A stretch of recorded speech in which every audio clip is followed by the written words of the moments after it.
26 जनवरी का दिन भारतीय इतिहास के लिए बेहद खास दिन है, क्योंकि इस दिन भारत को अपना एक लिखित वजूद मिला था, जिसे हम भारतीय संविधान के रूप में देखते हैं। इस संविधान को बनाने में जिस महान पुरुष का योगदान है, उनका नाम था भीमराव अंबेडकर, जिनकी वजह से दुनिया की सबसे अधिक आबादी वाले देश और देश के लोगों को उनके मौलिक अधिकार, अपनी एक कानून व्यवस्था मिली। भारत एक लोकतांत्रिक देश बना, लेकिन क्या आप जानते हैं बाबा साहेब अम्बेडकर कैसे संविधान निर्माता बने? उन्हें ही क्यों इस काम को सौंपा गया? उसे जानने के लिए देखिए हमारी एक खास रिपोर्ट। जैसा कि आप सब जानते होंगे, भारत के लिए 26 नवंबर का दिन ऐतिहासिक था, क्योंकि इसी दिन भारत को अपना एक संविधान मिला था। 26 नवंबर 1949 को भारत के संविधान को अपनाया गया था और बाद में 26 जनवरी 1950 को इसे पूरे देश में लागू किया गया।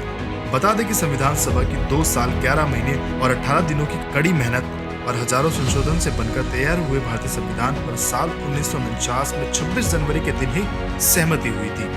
अब आपको बताते हैं कि बाबा साहेब का संविधान निर्माण के लिए क्या योगदान रहा है। बाबा साहेब देश के आजाद होने के बाद पहले कानून मंत्री भी बने और उन्हें बतौर कानूनी मंत्री कई महत्वपूर्ण कार्य भी दिए गए थे। भारत के संविधान के निर्माण की जिम्मेदारी अम्बेडकर को ही दी गई थी, जहां उन्होंने हर जाति विशेष वर्ग को देखते हुए संविधान का निर्माण किया।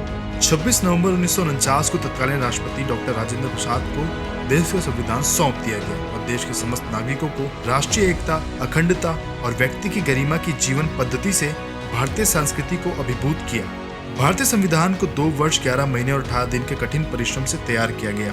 भारत के संविधान के निर्माण में डॉक्टर भीमराव अंबेडकर ने महत्वपूर्ण भूमिका निभाई है, इसलिए उन्हें संविधान का निर्माता कहा जाता है। संविधान को 26 जनवरी 1950 को लागू किया गया था। बाद में 1951 में संसद में अपने हिंदू कोड बिल मसौदे को रोके जाने के बाद अंबेडकर ने मंत्रिमंडल से इस्तीफा दे दिया था। इस मसौदे में उत्तराधिकार, विवाह और अर्थव्यवस्था के कानूनों में लैंगिक समानता की बात कही गई थी। बता दें कि बाबा साहेब ने अपना पूरा जीवन दलितों, गरीबों और समाज के शोषित तबके के लोगों के अधिकारों के लिए लड़ते हुए बिताया है। बाबा साहेब पूरे जीवन सामाजिक बुराइयों और छुआछूत के खिलाफ संघर्ष करते रहे। बताया जाता है कि बाबा साहेब को 9 भाषाओं का ज्ञान था। इन्हें देश और विदेश के कई यूनिवर्सिटियों से कुल 32 डिग्रियां मिली थी। साल 1990 में उन्हें भारत रत्न, भारत के सर्वोच्च नागरिक सम्मान से मरणोपरांत सम्मानित किया गया था।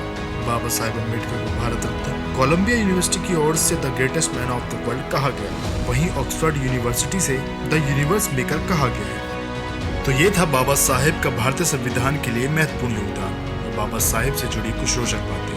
ऐसी ही रोचक बातों को जानने के लिए देखिए देश हित न्यूज। धन्यवाद।